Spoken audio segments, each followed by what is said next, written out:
દેશને આઝાદી મળી, પણ દેશનો ખેડૂત કેટલો આઝાદ થયો?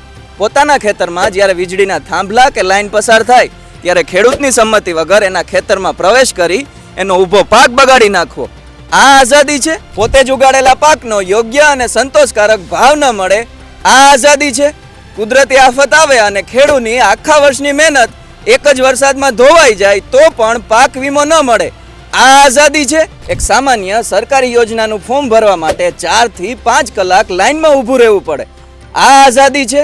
તો પછી ખેડૂતો માટે સાચી આઝાદી કઈ? ખેડૂત માટે આઝાદી એટલે પોતાની જમીનમાંથી જ્યારે કોઈ ખાનગી કે જાહેર પ્રોજેક્ટ પસાર થવાનો હોય ત્યારે ખેડૂતને માત્ર વળતર નહીં, પોતાની વાત રાખવાનો મોકો મળે અને યોગ્ય પ્રક્રિયા થાય. ખેડૂત માટે આઝાદી એટલે પોતે જ ઉગાડેલા પાકનો યોગ્ય અને સંતોષકારક ભાવ મળવો, બીજ પોતાનું, ખર્ચ પોતાનો, મહેનત પોતાની અને જોખમ પણ પોતાનું.